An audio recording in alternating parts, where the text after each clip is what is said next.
ನಾನು ನಿಮ್ಮ ಶಿರಾ ಗೆಳತಿ. ಎಲ್ರಿಗೂ ನಮಸ್ಕಾರ. ಎಲ್ಲರೂ ಹೇಗಿದ್ದೀರಾ? ಒಂದು ಸೀರೆ ಎಕ್ಸ್ಚೇಂಜ್ ಮಾಡಿಸೋದಿತ್ತು, ಹಾಗಾಗಿ ಸೀರೆ ಅಂಗಡಿಗೆ ಬಂದಿದ್ದೆ.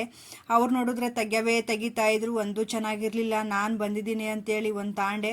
ನನ್ನ ತಂಗಿಗೆ ಅದೇ ಇಷ್ಟ ಆಯ್ತಂತೆ, ಪ್ಯಾಟ್ರನ್ ಎಲ್ಲ, ಕಲ್ಲರು ಕೂಡ ಅಷ್ಟೇ.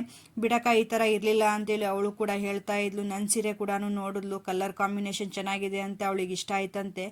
ಅದೇ ರೋಡಲ್ಲಿ ಬರ್ತಾ ಇರಬೇಕಾದ್ರೆ ಬೋಂಡ ಮಾಡ್ತಾ ಇದ್ರು. ನಾನು ಅವಳು ಮಾತಾಡ್ಕೊಂಡು ಇದನ್ನು ಬಿಟ್ಟೋದ್ರೆ ಒಳ್ಳೇದಾಗಲ್ಲ, ನಮಗೆ ಬಿಸಿ ಬಿಸಿ ಬೋಂಡ ತಿನ್ನೋಣ ಅಂತೇಳಿ ನಾನು ಅವಳು ಕೂಡ ಬೋಂಡ ಎಲ್ಲ ತಿಂದು ಮನೆಗೂ ಕೂಡ ಪಾರ್ಸಲ್ ತೊಗೊಂಡು ಬಂದ್ವಿ.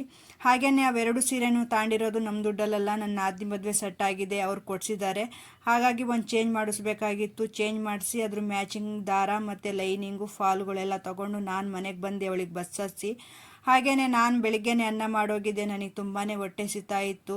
ನಾನು ಬಂದು ಮನೆಗೆ ಊಟ ಮಾಡಿದೆ, ಬೆಳಿಗ್ಗೆದೆ ಚಟ್ನಿ ಹಾಕ್ಕೊಂಡು. ಹಾಗೆ ನನ್ನ ವಿಡಿಯೋ ನೋಡಿ ಒಂದು ಲೈಕ್ ಕೊಡಿ, ಹಾಗೆ ಫಾಲೋ ಮಾಡೋದು ಮಾತ್ರ ಮರಿಬೇಡಿ. Thank you for watching.